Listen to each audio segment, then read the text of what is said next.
अगर हम private university से अपने डॉक्यूमेंट्स की रिगार्डिंग या फिर हमारे कोई भी क्वेश्चन हो सकते हैं, अगर उनको जानने के लिए अगर हम प्राइवेट यूनिवर्सिटी में आरटीआई लगाएं तो उस आरटीआई के जवाब में आने को कितना समय लगेगा, कितना टाइम लगता है आरटीआई के उस जवाब को लेकर,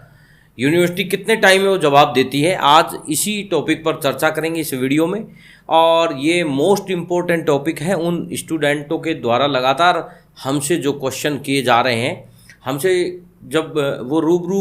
मिलते हैं या फिर कमेंट सेक्शन में जब हमसे बात करते हैं तो उनका लगभग यही एक क्वेश्चन रहता है कि सर अगर मान लीजिए हमने कोई भी डिग्री है, कोई भी डॉक्यूमेंट्स है, उसको वेरीफाई कराना चाहते हैं, इसके लिए जैसा कि आप बताते हैं कि भाई आरटीआई आपको लगाना चाहिए, तो ये आरटीआई का जो जवाब है ये कितने दिन में आ जाता है। आज ये टॉपिक हमने आप लोगों के इस इम्पोर्टेंट सवाल को देखते हुए लिया है और आज इस वीडियो में मैं आपको बताने वाला हूँ कि आखिर यूनिवर्सिटी जवाब कैसे देती है और वो कितने कितने समय के अंतराल में देती है। नमस्कार दोस्तों, आपका स्वागत है आपके अपने YouTube channel education for Bharat में और मैं हूँ आपका दोस्त BK तिवारी। मोस्ट इम्पोर्टेंट बात यह है इस पूरे क्वेश्चन में कि रिप्लाई आता कब है, उसी के हिसाब से या फिर उसी के टाइम से ये सारी चीज़ें मैनेज होती है, पता लगती है हमें कि इसका रिप्लाई कैसे आ रहा है या फिर कितने टाइम में आता है। और आरटीआई में भी अगर मैं बात करूं तो आरटीआई में एक पूरे प्रोसेस के लिए हमें 3 टाइम्स आरटीआई फाइल करना होता है, जिसे हम मोस्टली ये बोलते हैं, फर्स्ट जो हम एप्लीकेशन डालते हैं उसे आरटीआई बोलते हैं, सेकंड नंबर पे हम जो डालते हैं उसे या तो हम सेकंड नंबर पे जो डालते हैं उसके हिसाब से कई लोग कहते हैं साहब सेकंड अपील नहीं होती है, हम उसे आरटीआई की भाषा में फर्स्ट अपील बोलते हैं। और फिर उसके बाद जो नेक्स्ट की जाती है वो या तो सेकंड अपील के नाम से जानी जाती है या फिर उसे हम फाइनल अपील के नाम से भी जानते हैं। कई बार तो ऐसा भी होता है कि जब इन तीनों प्रोसेस के बाद भी यूनिवर्सिटी जवाब नहीं देती है तो यहाँ पर हमें रिमाइंडर भी लगाना पड़ता है, और यहाँ तक कि रिमाइंडर में भी जब हमें जवाब नहीं मिलता है तो हम सेंट्रल अपील के लिए भी जाते हैं या फिर हम इसके अलावा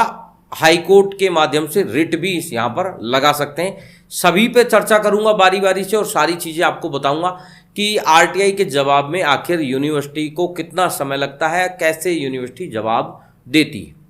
तो हम सबसे पहले बात करते हैं आरटीआई की। आरटीआई वो आवेदन पत्र होता है जो हम सर्वप्रथम लगाते हैं, यानी कि किसी भी डॉक्यूमेंट्स के रिगार्डिंग आपने यूनिवर्सिटी से कोई क्वेश्चन करना है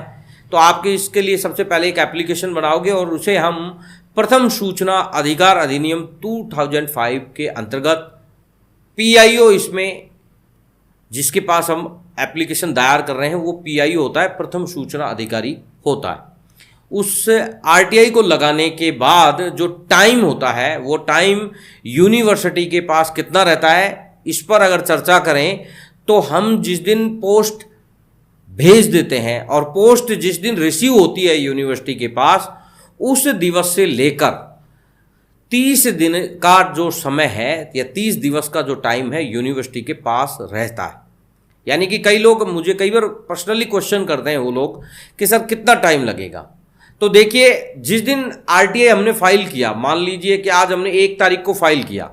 तो 1 तारीख से लेके और 4 दिवस में वो पहुंचा, तो 4 दिन तो ये समझ लीजिए कि आप हटा दीजिए, और 4 तारीख से लेके फिर नेक्स्ट 3 तारीख तक का जो समय है वो यूनिवर्सिटी के पास रहता है। अब उसमें यूनिवर्सिटी मान लो 10 दिन बाद जवाब देती है तो वो 4 दिन बाद हमारे पास आ जाएगा। हो सकता है कि वो 15 दिन बाद जवाब दे, हो सकता है कि वो 29वें दिन जवाब दे, हो सकता है ये भी हो सकता है कि वो 30वां जो दिन उनके पास जो लास्ट दिन होता है उस दिन जवाब दे। तो यानी कि अगर 30वें दिन अगर जवाब मिला तो 4 दिन आप एक्स्ट्रा जोड़ लीजिए इसमें, तो यानी कि 34 दिन तो वो हो गए, और 4 दिन आपने जो फाइल किया था उसमें लग गए, यानी कि 34 से 4 38 दिन, यानी मैक्सिमम हम बात करें तो लगभग 30 से 35 दिन का इसमें टाइम आरटीआई में लगता ही लगता है। कई सारी यूनिवर्सिटी ऐसी भी होती है जिनको रिसीव होने के बाद हो सकता है वो 2 दिन बाद ही बना के भेज दें, तो यानी कि 10 दिन में आपको रिजल्ट मिल जाता है। कई बार ऐसा होता है 10 दिन में भेज देते हैं, तो 15 बार। तो कई लोग ये जो कहते हैं कि सर हमारे को तो 15 दिन में मिला था, 20 दिन में जवाब आ गया था, तो वो ये है कि यूनिवर्सिटी उसको प्रायोरिटी से लेकर उसको जवाब दे देती है। कई बार ऐसा होता है कि हमें 30 दिवस के बाद जब यूनिवर्सिटी उसे भेजती है, यानी कि 30वें दिन, तो यानी कि हमें पहुँचते पहुँचते लगभग 34-35 दिन के आसपास का टाइम निकल जाता है। यानी कि आज आपने समझ लिया होगा कि आरटीआई में समय कितना लगता है। अब हम मोस्टली क्या करते हैं कि अगर हम आरटीआई के 30 दिन यानी कि उसमें 4 दिन ऐड कर लीजिए, 34 दिन, यानी कि 1 दिन और ऐड कर लीजिए, 35 दिवस में भी अगर हमें रिप्लाई नहीं मिलता है तो फिर हम उसमें आरटीआई की फर्स्ट अपील दायर करते हैं। आरटीआई फर्स्ट अपील का मतलब ये होता है कि पीआईओ की शिकायत उससे बड़े अधिकारी के पास की जाती है कि भाई आपके पीआईओ को हमने आरटीआई के रिलेटेड कुछ सवाल पूछे थे हमने, लेकिन उसका हमें ना तो आज तक कोई जवाब मिला है, या फिर जो भी जवाब मिला है वो बिल्कुल सेटिस्फाइड करने वाला नहीं है, इससे हम संतुष्ट नहीं हैं। इसलिए आप इस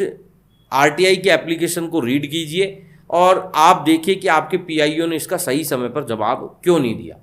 तो फर्स्ट अपील अथॉरिटी है वो आरटीआई के उस जवाब को देने के लिए बाधित करता है उस पीआईओ को कि आप इनका जवाब सही तरीके से दीजिए, या फिर आप हमें बताइए कि ये जो क्वेश्चन है इनका, इसके अंदर क्या जानकारी है, वो जानकारी हम इनको आगे भेज देंगे। तो यानी कि वही सेम कंडीशन उसमें रहती है, यानी कि 35वें दिन हम उसको अप्लाई करते हैं, उसके बाद 4 दिन हमारे पास एक टाइम रहता है उनके वहाँ तक रिसीव होने में, उसके बाद 30 दिवस का एक समय रहता है, और वही लगभग आते आते हमारे पास वही 35-40 दिन का आसपास का समय हो जाता है। और वहाँ पर भी अगर हमें जवाब नहीं मिलता है तो फिर हम इसके लिए फाइनल अपील लगाते हैं या फिर सेकंड अपील लगाते हैं। फाइनल अपील और सेकंड अपील एक ही है, इसके लिए आप कंफ्यूज ना हो। तो सेकंड अपील लगाते हैं। वो सेकंड अपील जो है वो स्टेट इंफॉर्मेशन कमिश्नर ऑफ जिस स्टेट की यूनिवर्सिटी है वहाँ पर लगाई जाती है। ये ध्यान रखना। कई लोग होता क्या है कि कई लोग थर्ड अपील जो है वो सीधी सेंटर को लगा देती है, सेंटर जो होता है ना अपील अथॉरिटी उनके पास, तो वहाँ नहीं लगाई जाती है, स्टेट इन्फॉर्मेशन कमिश्नर के यहाँ लगाई जाती है। उसका जवाब के लिए भी वही 30 से 35 दिन का टाइम होता है। अगर मान लो जवाब नहीं आया तो उसको रिमाइंडर आप 1 महीने के अंदर भेज सकते हैं, यानी कि 15 दिवस हो गए जवाब नहीं मिल रहा तो आप उसको रिमाइंडर भेज सकते हैं। लेकिन मोस्टली जो टाइम है वो वही 30 से 34 दिन के आसपास, 35 दिन के आसपास का लगता है।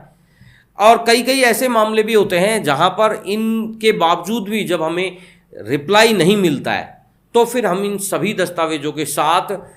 सेंट्रल अपील अथॉरिटी के पास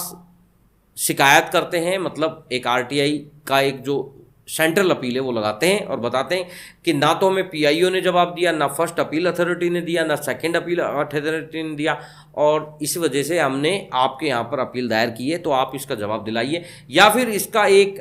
अल्टरनेट है कि आप हाई कोर्ट में जाकर रिट भी दायर कर सकते हैं इन तमाम अधिकारियों के खिलाफ कि भाई इन्होंने आरटीआई के इस पूरे प्रोसेस को नहीं माना। यहाँ तक कि अगर सेंट्रल से अगर आपको आरटीआई का रिप्लाई नहीं मिलता है तो आप वहाँ पर रिमाइंडर में वहाँ पर उचित जो एक भुगतान करने के लिए भी बोल सकते हैं, क्योंकि आरटीआई का एक नियम है कि अगर आपको जवाब नहीं मिलता है, अगर अधिकारी लापरवाही करते हैं तो उन्हें